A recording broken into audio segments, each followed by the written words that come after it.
Tonight, I'll be completing my second 65 plus hour fast for the month of May. But if we look at the bigger picture, I'll actually be completing my seventh consecutive 65 plus hour fast in general. I've been doing 65-hour fasts consecutively now for the last 3 weeks. But if we look into the bigger picture, today is actually day 184 of my fasting journey. I'm over 26 weeks in of fasting and cardio and strength training and overall, just trying to be a happier and healthier me. 26 weeks is 6 months of accountability, of transparency, of consistency, of discipline, of willpower. This morning I weighed in at 143 pounds even, putting me right back into my maintenance range. Now I'm at the upper end of 143, but my hope is doing these 65-hour fasts for the entire month of May will get me in the lower range. My goal is to hit the very low range at 137 pounds, which now sets me up to lose 6 pounds by the end of May. But even if I don't hit it, that's okay. I'm pretty happy with where I'm at right now. Doesn't mean I'm not gonna strive for it, because I definitely will, but I also know I don't have to beat myself up if I don't get to that goal number. Because when May ends, June begins, and I'm still gonna strive to get to that number. I'm still gonna be consistent with what I'm doing. It might not be perfect,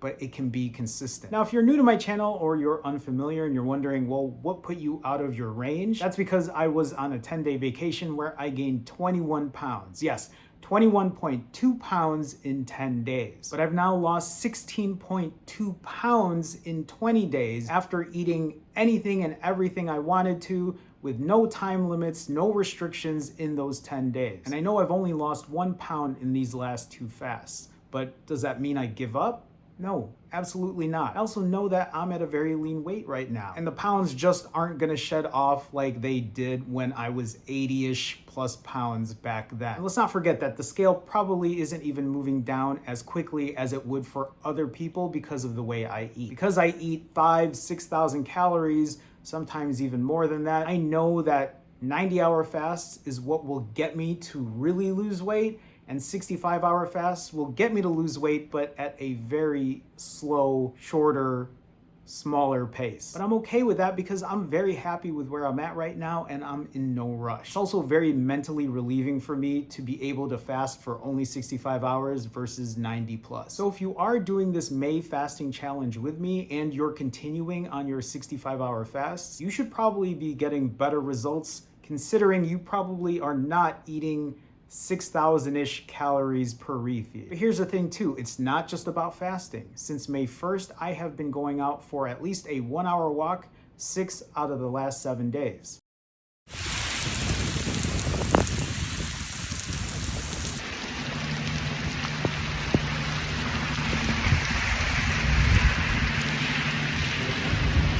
I've been going to the gym to lift 4 out of the last 7 days. Not to mention, I've been lifting heavier now that I get to eat more often. And another very important piece is that I have been sleeping a lot sounder and a lot straighter since I've decided to really prioritize this in May. I'm at 6.3 hours of sleep on average per night for this month. It's not the 7 that I'm hoping for, but I know I'm gonna try as hard as I can to get there. Does that mean I give up? No, of course not. I'm still gonna do all the things I need to do to take care of myself. I'm not gonna sit here and try to blow things up for no reason whatsoever just because I can't hit a certain number or do a certain thing, or I can't do it perfectly. How's this May fasting challenge doing for you though? Don't forget to let me know in the comments. Show some accountability in what you're doing. Own up to what you're doing. Be honest with what you're doing. Even if it isn't as successful as you're hoping it to be, even if you're not hitting the numbers that you wish that you had intended to hit, show some accountability, be honest, and share. And it's never too late to jump in. If you want to be part of this challenge, chime in. Let us know in the comments. If you didn't hit your 65-hour fast, that's okay too. Just let us know in the comments. Show some accountability. Doesn't mean that you can't hit your timer and go again. My hope here is that you show some consistency for the month of May. Even if you weren't doing a 65-hour fast, even if you decided that you were just doing OMADs or ADF or whatever it might be, show some accountability. Show that you can be consistent for the entire month of May. Because I'm doing 65-hour fasts for this entire month, that will mean that I will have completed 10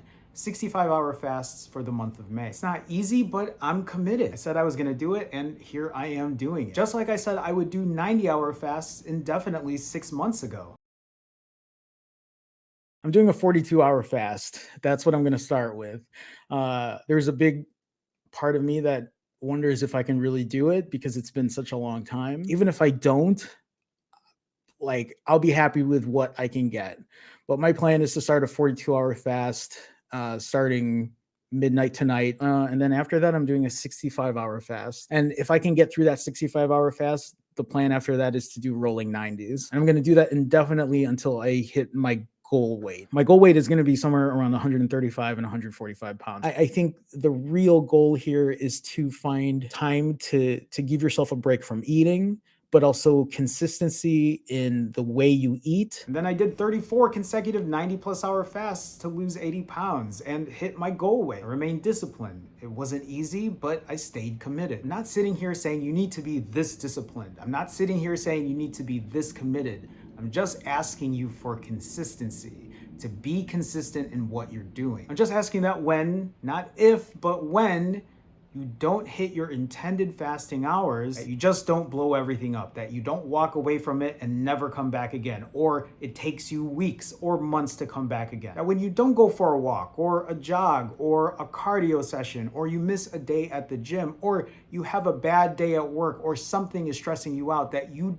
don't just blow things up. There are so many layers, so many pieces to when it comes to losing weight. And just because one of those pieces doesn't go exactly as planned, it doesn't mean that the other ones have to fall. You don't have to blow up the day and start over. Instead, you pick up where you left off and go again. There shouldn't be any more day oneing here at Finally Fasting. There shouldn't be any more restarting here at Finally Fasting. There shouldn't be any more wait till Monday here at Finally Fasting. There's only living your life for what it is today, picking up where you left off, and moving forward. You can find fasting, weight loss, and accountability coaching with me one-on-one in the link in the description.